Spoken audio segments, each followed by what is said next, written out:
Continuando en el uso de, nos ha solicitado la palabra la diputada Graciela Bianchi. Gracias, señora presidenta. Disculpe.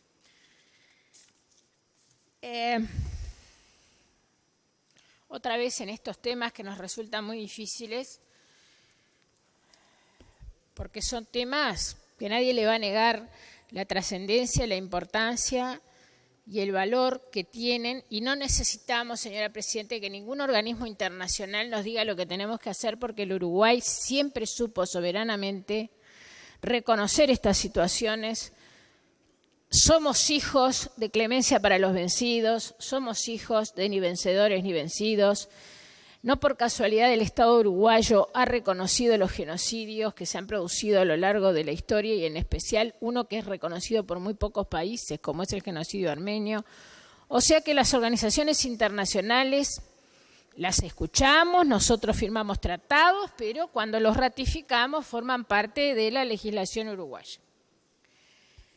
¿Nosotros estamos en contra de la memoria histórica? Por supuesto que no. ¿Quién puede estar en contra del mantenimiento de la memoria y del recordatorio de cuando en este país, excepcionalmente en el siglo XX, se produjo una dictadura cívico-militar de las características que se produjo? Nosotros con Chile fuimos siempre los dos países que tuvimos una democracia sumamente consolidada. No nos podemos comparar, por suerte, no nos pueden comparar con ningún otro país latinoamericano, ni siquiera con la Argentina, que desde 1930 a lo largo del siglo XX vivió dictadura tras dictadura. Si el presidente actual termina su mandato, va a ser el primer presidente que termine su mandato desde 1930. O sea, nosotros tenemos nuestras características, nuestra naturaleza, nuestra cultura y la valoración de los derechos humanos que siempre hicimos, porque además tenemos una constitución ejemplar. Siempre recuerdo el artículo 72, que pocas constituciones lo tienen. Digo, toda persona tiene los derechos que la Constitución consagra, y si la Constitución no los consagra, se dan por consagrados por el solo hecho de ser persona. No hay concepto más abarcativo de lo que son los derechos humanos. El problema es cómo enfocamos el tema. Hoy es 9 de mayo del 2018. El Uruguay está en un régimen democrático con dificultades, pero democrático, por cierto, desde que se votó en noviembre del 84, con proscriptos y gente detenida de todos los partidos políticos. Pero el 15 de febrero de 1985 iniciamos la vida democrática en forma ejemplar. Son 43 años. ¿Eso quiere decir que tenemos que olvidar a las víctimas? Pero de ninguna manera. ¿Que tenemos que olvidar a los responsables? De ninguna manera. Solamente que no hay ni víctimas de clase A y víctimas de clase B, ni hay responsables de clase A y responsables de clase B. Cuando se violan los derechos humanos, se violan y punto. Yo creo, señor presidente, que ya es tiempo de hacer una síntesis conciliadora de lo pasado por el país durante la dictadura. Con olvido, jamás. Con perdón, y se podría empezar a pensarlo si se llega a la justicia. Ahora, nosotros no hemos sido los que hemos protegido a los represores, ¿eh? ¿Y por qué digo sin odios y sin rencores? Porque yo obviamente no puedo borrar mi pasado, y por eso me duele y lo siento de la manera que lo siento, y no puedo olvidarme de la frase del general Sereñi, que ahora ya casi ni se le nombra, pero el 19 de marzo de 1984 yo estaba abajo en Boulevard Artigas con mis hijos muy pequeños, y cuando él salió y dijo: somos y seremos una fuerza constructora, obreros de la construcción de la patria del futuro que queremos. Y cuando se cumplieron 25 años de la liberación del general Sereñi, que desgraciadamente ya no lo teníamos físicamente, se le hizo un reportaje a su esposa, que sabemos además que fue su compañera de lucha, no solamente su esposa en el sentido estricto de la palabra, y le pregunta el periodista si tiene odio, si siente odio. Claro, el general Sereñi, como muchas otras personas de todos los partidos, sufrieron muchísimo. Y ella contesta con esa seguridad, y mirando a la cámara, y dice: cuando se habla de odios y de cosas, dice Lili Lerena, nosotros no tenemos odios, tenemos un mal recuerdo de esa época, pero odios no tenemos. Obviamente que gran parte de los sectores de la llamada en otra época izquierda uruguaya estamos marcados por la racionalidad política de quien fue el líder constructor del Frente Amplio, y como es el general Sereñi, y cada uno de los partidos políticos, yo ahora estoy en el Partido Nacional, también tienen sus líderes fundadores. Reconozco en Wilson Ferreira de Lunati una persona que luchó permanentemente, y dentro del Partido Colorado lo reivindicarán los compañeros del Partido Colorado. Nosotros tuvimos una ventaja sobre las otras dictaduras, incluida la chilena y en especial la chilena. Nunca hubo un apoyo institucional de ningún partido político al régimen dictatorial. Nunca. Y como en Chile, que se llegó a formar un partido pinochetista, que todavía tiene legisladores. Y eso es una ventaja comparativa que nos marca y nos tiene que marcar en la reparación de la memoria, reitero, a la que nadie se opone. Lo que queremos es una memoria justa.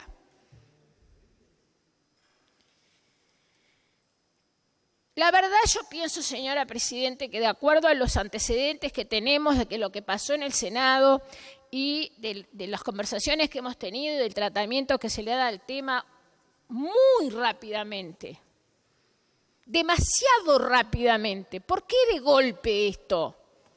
A los 43 años de la apertura democrática, cuando además se han colocado, incluso la colega Muti hizo referencia a los memoriales que existen, sí, claro, de los asesinatos de Soca, se han colocado placas en los liceos, se han hecho muchísimas cosas. De apuro, la oposición tuvo que ni siquiera tener tiempo de hacer los informes, porque había que votarlo hoy. Ahí ya arrancamos mal.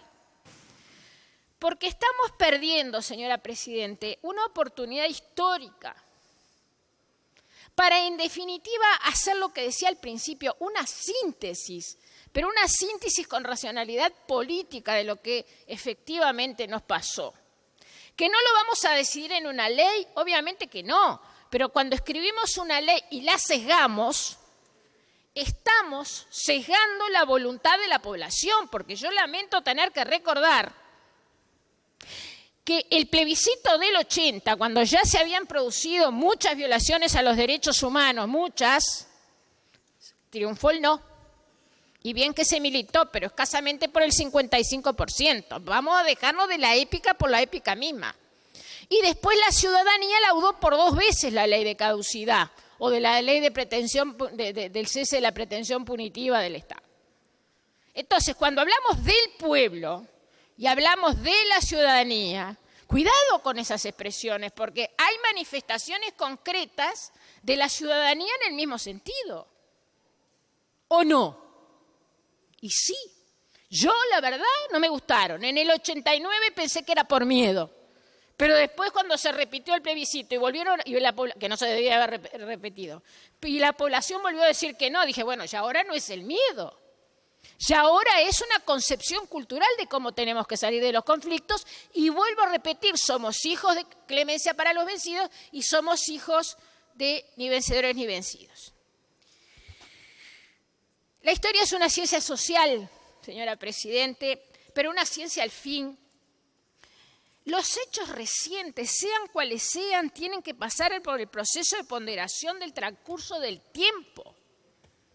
Y eso lo dijo nada menos que el presidente Mujica, el actual senador Mujica, que ha sido después del general Sereñi, después o al mismo tiempo que el doctor Tabaré Vázquez, líderes muy fuertes, muy sintetizadores de la fuerza que está en el gobierno y que impulsa de esta manera sin dejarnos ni siquiera pensar y sesgando, reitero, y después vamos a explicar por qué el tema de la memoria. El presidente Mujica, con esa bonomía que lo caracteriza, dijo: todas estas discusiones se superarán el día que estemos todos muertos. Durante casi todo el siglo XIX, desde que fue apresado en Paraguay, señora Presidenta, y hasta fines del mismo siglo, Artigas soportó la leyenda negra. Tuvimos que esperar a mediados del siglo XX para que los primeros historiadores de base científica, encabezados por el profesor Pibel Devoto, reconocido por todos los historiadores posteriores, incluso de cuño marxista, que le deben al profesor Pibel Devoto la fundación de la historiografía científica, porque había que investigar con el profesor Pibel Devoto, papel sobre papel, documento sobre documento, no hacer discursos, sino hacer de la historia lo que es una ciencia social. Tuvimos que esperar prácticamente al comienzo, a mediados del siglo XX para conocer la obra de Artigas. Antes de esa fecha, era contrabandista, asesino, delincuente, matrero, y era la historia reciente, porque como la escriben los vencedores, se distorsiona. Para que no se distorsione, y eso lo dijo Lavalleja, no vale, porque la historia la escriben los vencedores, muchas veces vencedores circunstanciales, y sobre todo en un régimen democrático. Pero prefiero elegir el caso de Artigas. Señora Presidente, el nunca más que todos queremos efectivamente que se produzca, nunca más, el enfrentamiento entre orientales, con uniforme o sin uniforme, pero enfrentamiento entre orientales, a los balazos, no enfrentamientos políticos en un país que tenemos los partidos políticos más antiguos de la historia de la humanidad. Y el Frente Amplio va camino también a la consolidación de convertirse en lo mismo. Solo se alcanzará el nunca más si los uruguayos entendemos que tenemos que conciliar. Señora Presidente, jamás nos afiliaremos a la tesis que acá lucharon dos bandos. Jamás. Desde la década del 60 y hasta el año 85. No fueron dos bandos. No nos afiliamos a la teoría de los dos demonios. De ninguna manera. Ahora, el terrorismo de Estado, obviamente que es mucho más grave, es el Estado, es el que nos representa a todos. Nada puede equipararse a que el Estado, en lugar de representarnos a todos y haber cumplido con el Poder Judicial lo que tenía que haber cumplido, que era castigar a las personas que se alzaron en armas en un régimen democrático, se convirtió también en un terrorista de Estado, muchísimo más grave. Así que, por las dudas, que quede claro.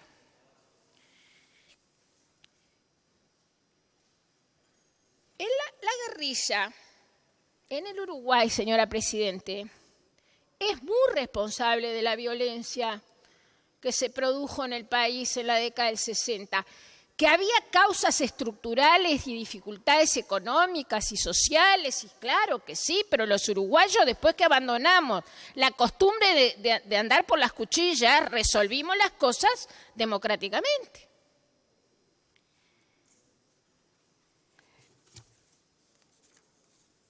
Sabemos lo del Plan Cóndor, no necesitamos, por las dudas nos anticipamos, que nadie nos diga que esto fue una política de Estados Unidos en el Cono Sur, y sin ninguna duda hay documentos de la CIA y están estudiándose, y espero que se desclasifiquen más. Pero las responsabilidades surgen de los documentos y surgen de la realidad.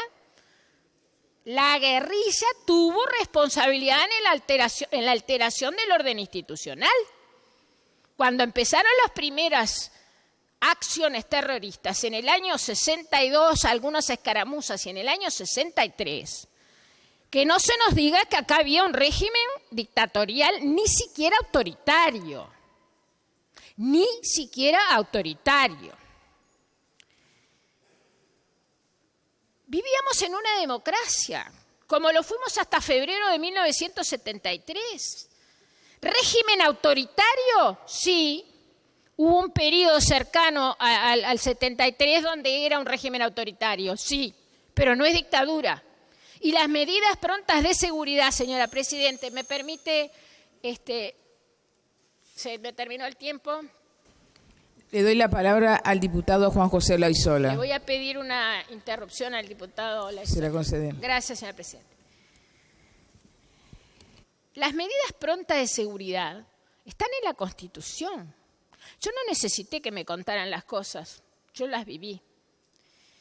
A mí me gustaron en ese momento cuando se aprobaron por el Parlamento legítimamente electo por la población. No, pero era el Parlamento legítimamente electo por la población. Y yo no sé, en un proceso de estudio histórico serio, del que falta mucho tiempo, no podemos los actores que estuvimos en ese momento viviendo las angustias con amigos muertos, con amigos desaparecidos, con amigos en el exilio, con nosotros mismos habiendo perdido la libertad, aunque anduviéramos caminando por la calle, no éramos libres. Yo no sé qué pasaría, porque la democracia se defendió con sus instituciones, con el Parlamento de la Nación electo por la población. ¿O el Parlamento nos sirve solo cuando tenemos mayorías absolutas o nos sirve solo cuando votan lo que nosotros queremos? Había que vivir esos años. Yo la verdad, sinceramente, me da mucha pena que sobre todo los jóvenes, muchos, la mayoría, pregúntenle a la mayor parte de los estudiantes de secundaria, universitarios, cuándo fue la dictadura. Miren, no saben ni la fecha, ni cuándo pasó. Eso es terrible, ahí sí que hay que tener memoria histórica, ¿eh? Pero en general la gente fue superando las situaciones. No es por el lado de defender todas nuestras posiciones con respeto y dejar que los historiadores estudien esa situación que nosotros vamos a salir. Mire, señora Presidente, teníamos un movimiento popular democrático muy fuerte, de masas, muy fuerte, que tampoco respetó la guerrilla y todos se decían de izquierda. Yo formé parte de ese movimiento popular de masas y la guerrilla nos atacaba a nosotros también, nos trataban de traidores porque defendíamos el régimen democrático. El caldo de cultivo que se fue generando, señora Presidente, fue un pretexto que le sirvió a la ultraderecha, que por supuesto, encaramada además, no solamente en las Fuerzas Armadas, fue un golpe cívico-militar. Obviamente le dimos el caldo de cultivo. Y a mí me duele que no se haya respetado el movimiento popular de masas y democrático que teníamos. Qué distinto hubiera sido el pasado del Uruguay por esos años de dictadura y seguramente el presente. Pero como futurología no se puede hacer.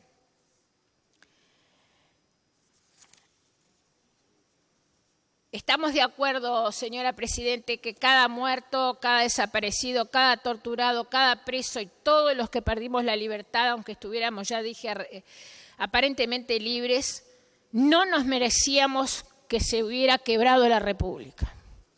No nos merecimos que se rompiera la democracia. No nos lo merecíamos. Y reitero, no estoy en la posición de los dos bandos, ni de los dos demonios, pero desde la izquierda la mayoría no queríamos las armas. No hay ciudadanos de primera, señora Presidente, ni ciudadanos de segunda.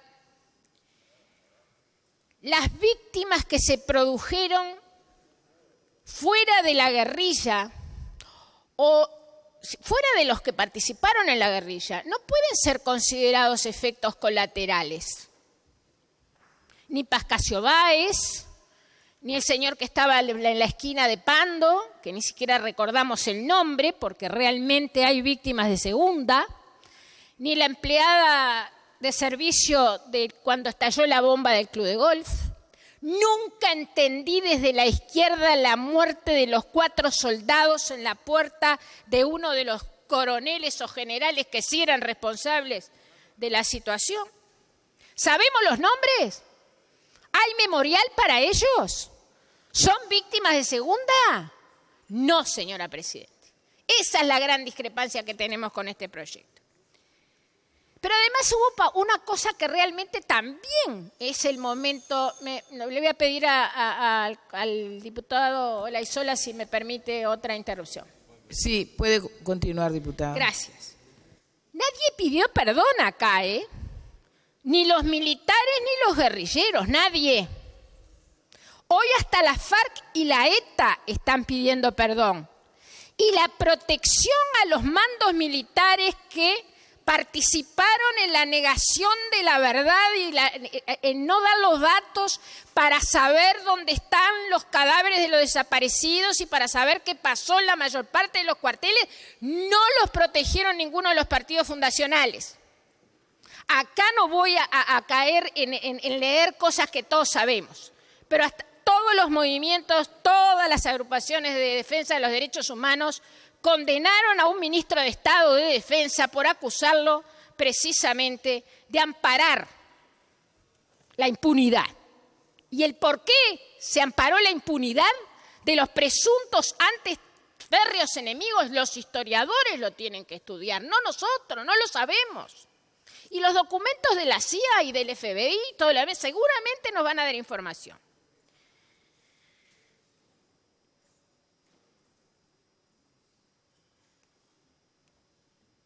Hoy lo que queremos, señora Presidente, por lo menos es en ocasión de la aprobación de esta ley, cuyo espíritu todos compartimos, hacer 2 modificaciones.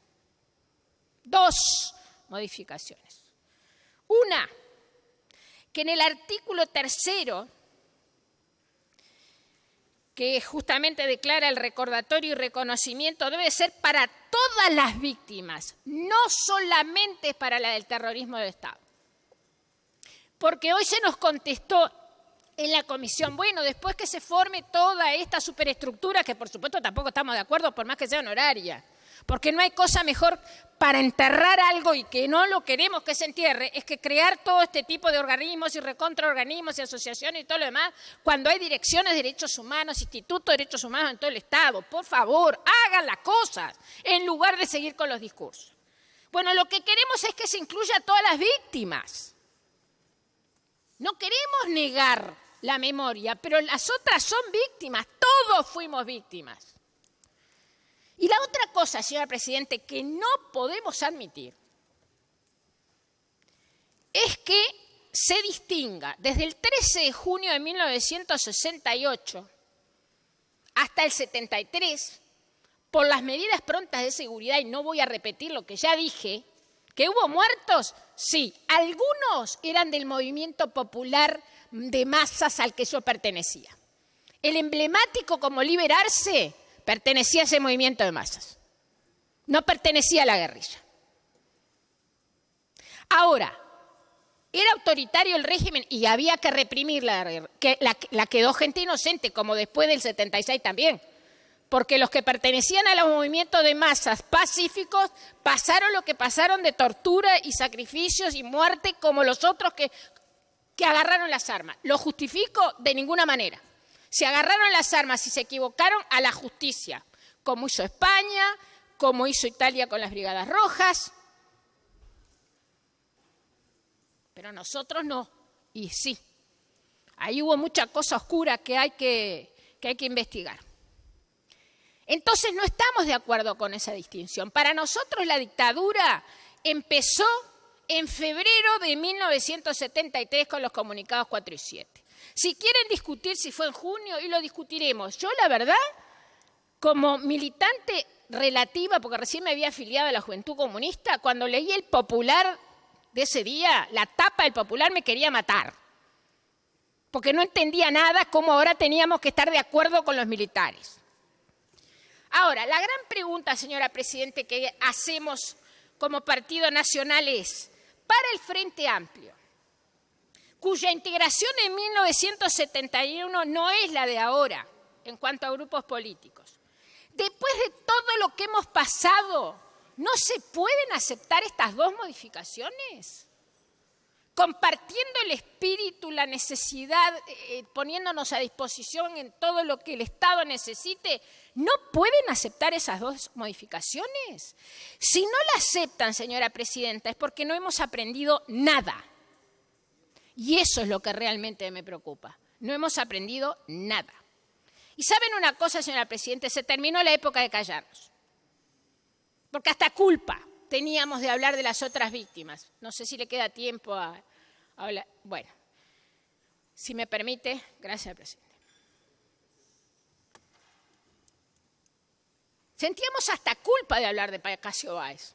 Yo sentía culpa, me parecía que era de extrema derecha si hablaba de Pascasio Báez. Qué equivocados que estábamos. Yo reivindico en este momento, y con esto termino, señora presidente, a la figura de Graciela Fernández Meijide, que creo que todos la conocemos. No solamente fue una luchadora incansable de los derechos humanos, miembro de la CONADEP, sino que tiene un hijo desaparecido en la Argentina. Y si bien los procesos fueron diferentes, porque las historias son distintas, Graciela Fernández Meijide está desde hace muchos años y tres libros, porque estudia, investiga y se la juega, tratando justamente de poder conciliar lo que pasó en la década del 70. Y yo la reivindico. Incluso ha participado en el libro El Diálogo un ex montonero, Leis. Ahora, el libro se llama El Diálogo. Las páginas de ese libro, señora presidente, son brutales. Hay que poder aguantar leer los tres, pero en especial El Diálogo, porque reflejan la realidad de aquellas épocas y según el escritor Alberto Amato, que analiza el libro, dice, la visión de cada uno sobre la violencia de los años 70, la responsabilidad de las cúpulas guerrilleras en la tragedia que terminó con miles de muertos, que incluye desde el reclutamiento de menores hasta cierta soberbia que ocultaba la inmadurez y la insensatez. Yo he escuchado en algunos tupamaros hacer autocrítica en este sentido. La implantación del terrorismo de Estado, porque el terrorismo de Estado en este libro está presente. Y por último, la pasividad del perdón, el albur del arrepentimiento. Nos sentimos muy identificados con estas palabras de Graciela Fernández Meijide. Eran humanos, no eran héroes. Y hace un llamado en este libro a los padres de los desaparecidos, y yo extendería de atrevida porque Graciela dice lo que dice, pero entiendo lo que quiere decir en la realidad argentina y aplicándola a nuestro país. Hace un llamado y dice, textualmente, a no sostener conceptos que ignoramos si serían los de nuestros hijos hoy. Ignoro, sobre su hijo Pablo, dice, qué querría hacer él con respecto al castigo de los victimarios. Señores, colegas parlamentarios, el Partido Nacional, con su historia y sus víctimas, comparte el objeto de esta ley. Solamente queremos empezar a desandar el camino de la fractura. Y el camino de la fractura se comienza a desandar dando señales. Hay víctimas en toda la ciudadanía uruguaya. Fuimos víctimas todos. Y responsables, mucho más el Estado. Pero vuelvo a repetir, nosotros no los protegimos. Yo lo que solicito, señora Presidente, es a la fuerza de gobierno, al partido de gobierno, al Frente Amplio, que tiene una integración política diferente a la del 71, y no quiero ahondar más para no generar rispideces políticas, que tengan la grandeza de modificar su posición y se hagan estas dos modificaciones. El memorial, la memoria, el respeto para todas las víctimas. Y cuando se vivió un periodo democrático, se vivió un periodo democrático electo por la ciudadanía. La dictadura empezó en febrero del 73. Gracias, señora presidenta.